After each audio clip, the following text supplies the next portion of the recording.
Welcome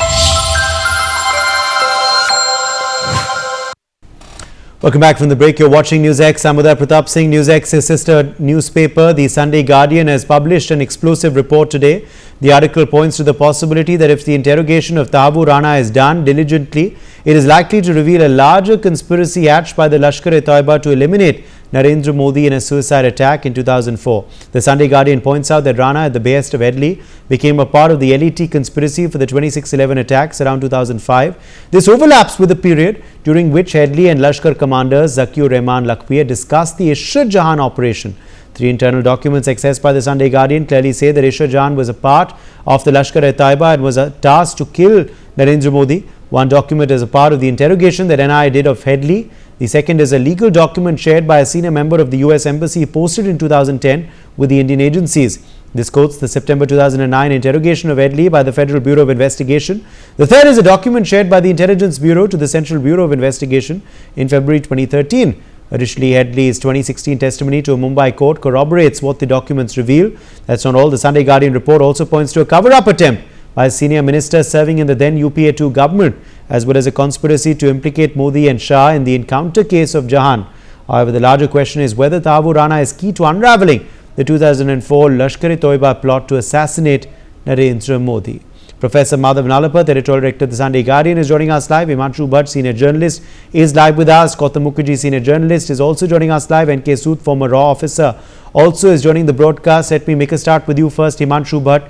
You remember this conspiracy very, very clearly. Could Tahawwur Rana now play a role in uncovering what exactly happened in Gujarat with the then Gujarat CM, Narendra Modi? Well, at that time, if I tell you very frankly, there was a whole ecosystem functioning. And when I say ecosystem, it meant three major things. On one side, you had a set of politicians. On the other side, you had a set of propagandists, which included some of the very, very senior journalists. And the third party was the, so-called NGOs, which had the guts and which had the power to, wake up Supreme Court after 12 in the midnight. Those sort of NGOs were working. Those sort of people who were working in NGOs were doing that. I exactly remember after 2002, this led to, actually this happened only after, the assassination of the then Home Minister of Gujarat, Rain Pandya. After that, this whole thing came about. And at that time, there were some, union ministers, and here it's not nice, even Guardian has not said those names. I will also not utter despite knowing all these things.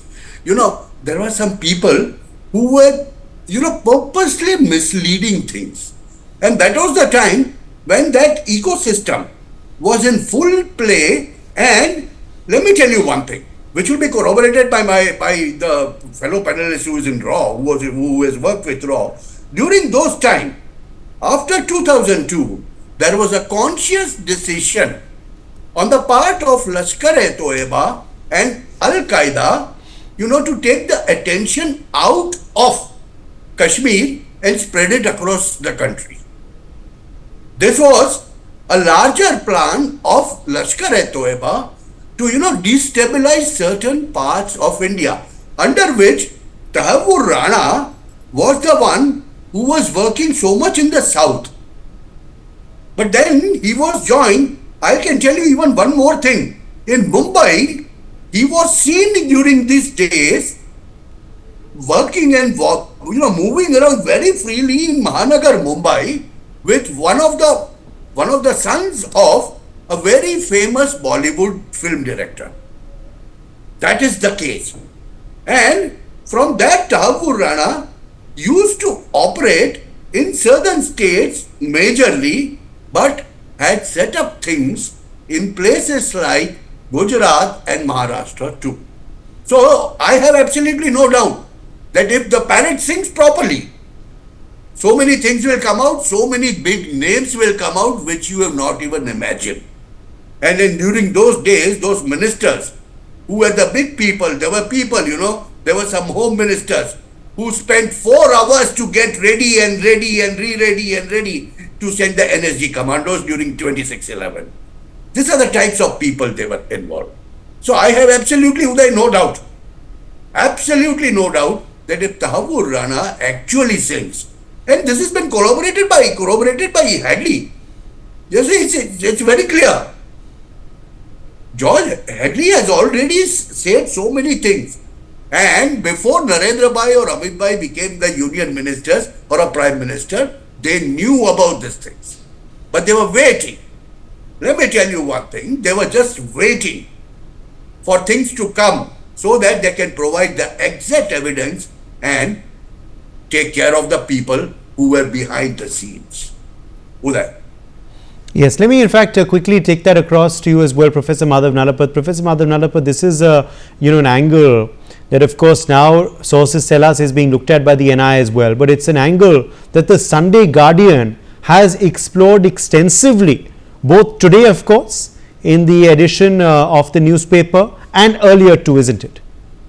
Well, I'd like to say that our ace investigative correspondent, Abhinandan Mishra, has done an outstanding job in uncovering so much of the truth, especially this dastardly plot to eliminate Prime Minister Modi, and yes, absolutely, to eliminate the Home Minister as well.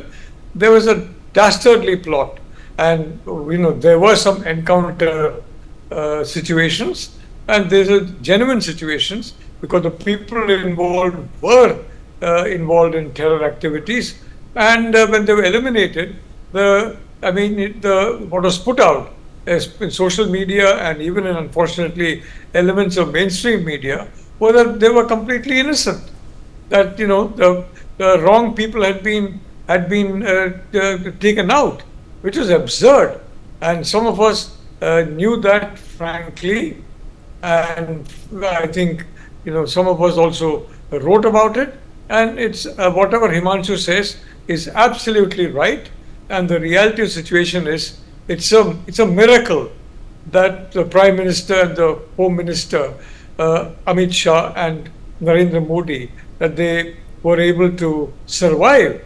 I mean, it's a miracle, and I think it is very good for India that both survived. But there's no question in my mind, Uday, that the Sunday Guardian story is absolutely right.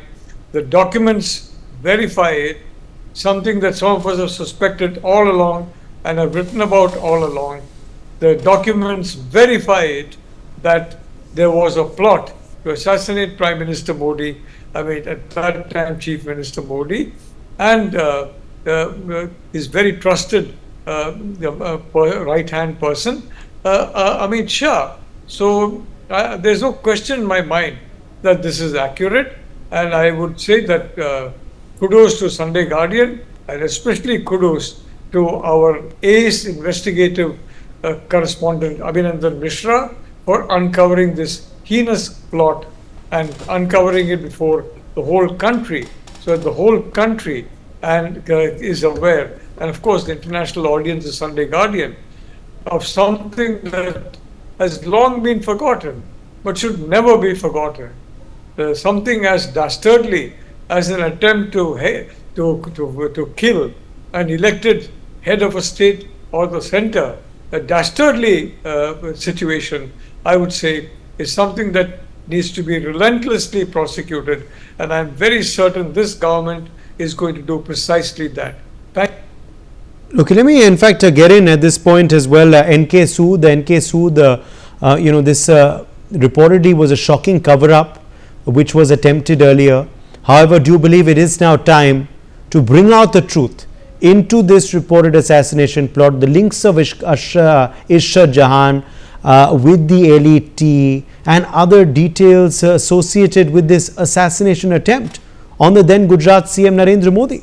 Do you believe Tahawwur Rana could possibly spill the beans, could possibly uncover the truth of what happened and what was attempted but failed? Thankfully, I believe he will do that. But I must congratulate Sunday Guardian for bringing about this story. Of course, within Raw, I knew that what has happened, what has been said in this story is absolutely correct. I must say that Sanjay Guardian has been doing wonderful job, you know. Few years back, I had given a story in Sunday Guardian about Hamid Ansari. Because I was with him in Iran, I had exposed him because of his anti-national activities when he was insulting Indians' flag, etc.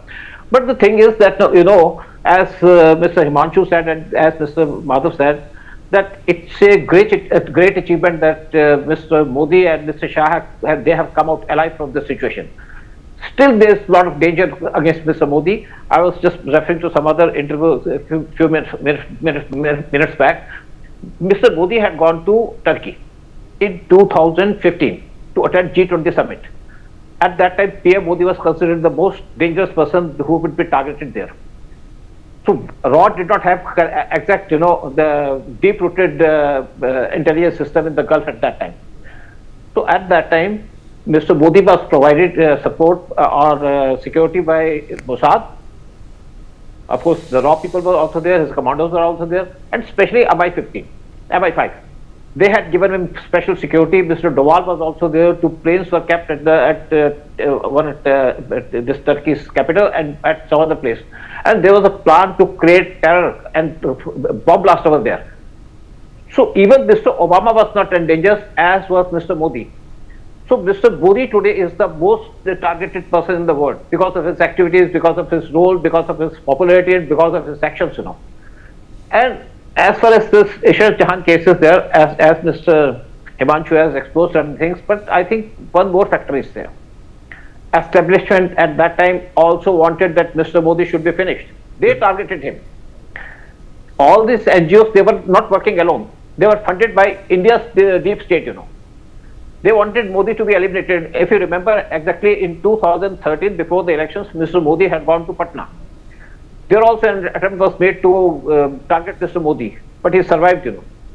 So Mr. Modi today is the person who is the most targeted person, who is the most, who should be provided the best possible security. Even in Glasgow, he had gone in 2021, most of if I'm right, to attend COP's meeting. Mr. Modi was special given, was special put up in a separate hotel, but otherwise the other heads of state, maybe Germany, France, they were combined together in different hotels, in the same hotel. But Mr. Modi was given a separate hotel because of the security that he needed, you know. The world also recognized this, the importance of Mr. Modi. India also recognizes, and we know, and our people also know how important Mr. Modi is for India and the world. And I'm sure, as far as this revelation by this Tahawwur Rana is concerned, a lot of things will come out. I'm not sure if he knows all the things, but as Mr. Himanshu said, that he was moving around, especially Headley was moving around with the son of a film director in Mumbai. Rahul is his name. Yes, Rahul Bhatt. Rahul Bhatt is his name, and Mr. Bhatt, you know, there was a total preparation to release a book just 1 week after this incident. Well, it did get released. You know, we have the pictures. Pictures are there in the social media. And where Mahesh Bhatt, along with Digvijay Singh, is seen holding it. I must tell you one more thing, you know. Mr. Manishankar Iyer, Yeah. he had gone to Pakistan in 2018. And he spoke on Pakistan TV. He said that you should do something to remove Mr. Modi from power. He said that how can we remove them? He said no, you can do it. He said you have to remove him. You see, after few days, you know, the bomb attack was there, bomb blast was there in Kashmir. So whatever is happening in India, of course Pakistan is doing, but there are inside powers in India who are collaborating and who are helping them. And even today the situation prevails, you know. Yes, Uday. Okay, let me in fact quickly join Gautam Mukherjee at this point as well. Gautam Mukherjee, you know, what do you make of this Sunday Guardian report, and of course the the angle now that perhaps will be looked at by the NIA, and Tahawwur Rana could spill the beans on it as well, on the connect of course with the LeT, those within India, those outside India who were involved in this plot to try and assassinate Narendra Modi at the time in Gujarat, and perhaps finally we will know the truth, because reportedly there have been multiple attempts to cover up this truth, Gautam Mukherjee. Well, at the time when it happened, Uday, they portrayed it much of the media as well as the social media portrayed it as a encounter, a false encounter which had killed innocent people. But shortly thereafter, at least as far as Ishrat Jahan went, it was stated that she was an LET operative, and the other three were local assets trying to help her kill both Modi and Amit Shah. This was reported at the time. The new revelations today, now, from Sunday Guardian, are by way of documents that relate not only to their identity, but also to their links with Rana and Headley, and how this was something that they were also party to, i.e. Part of the plan. Of course, 2611 itself was almost a government-sponsored, Indian government-sponsored thing, because the Congress party seemed to have been involved in it with a view to maligning the RSS.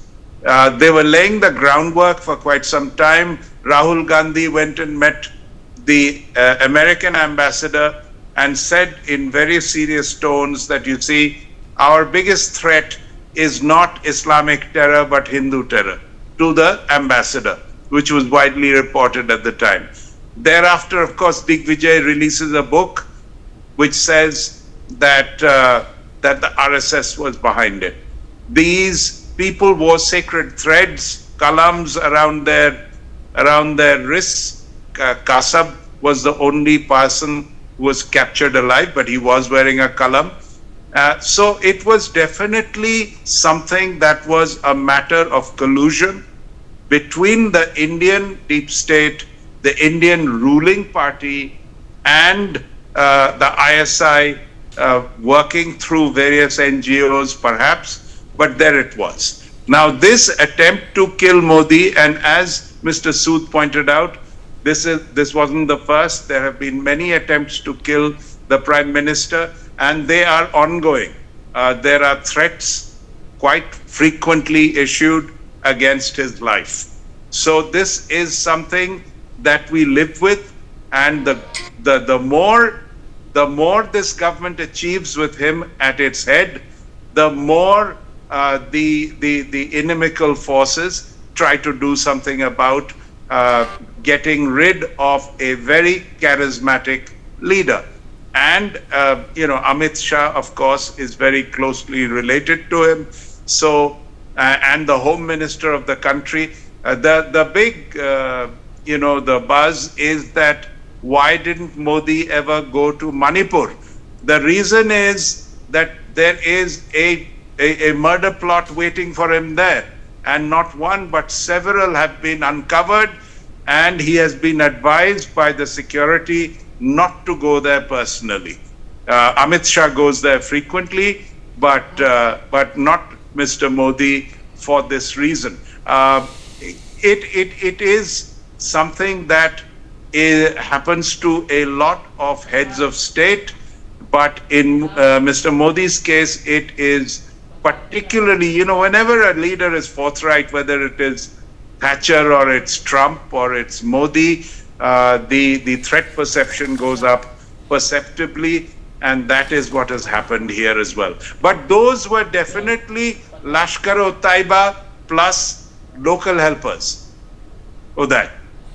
Absolutely. And, perhaps, you understand this, of course, very well, because now in case the grilling is happening, the line of questioning is going to be such, isn't it? And perhaps it already is. Not just, of course, on, on this plot on 2611, as you were talking earlier, of course, about the local people who were involved in, in the attack as well. We already know about the Pakistani conspirators, but on many other, many other plots that the LET has been involved in India, and we do know that there are several of them.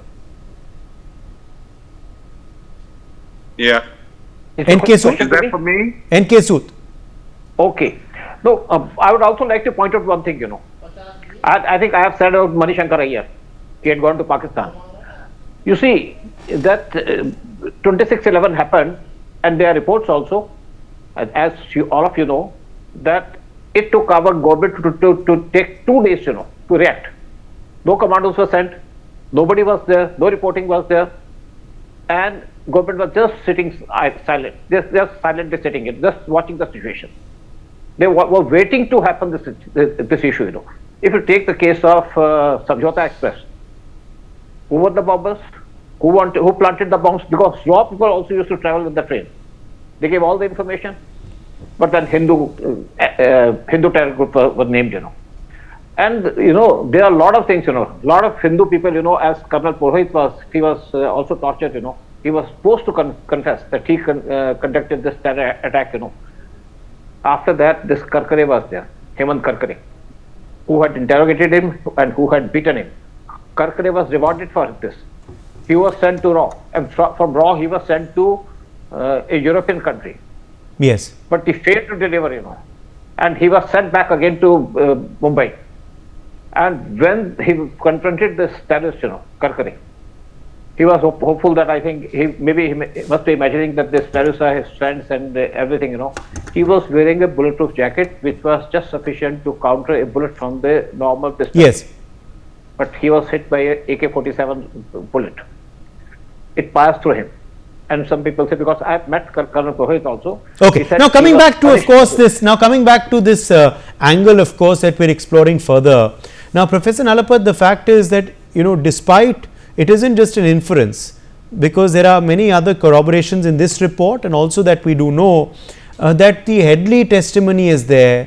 There's also a legal document that the US Embassy had shared with Indian agencies, of course, pointing to this role of Ishrat Jahan and the LET in that assassination plot. There was also, of course, a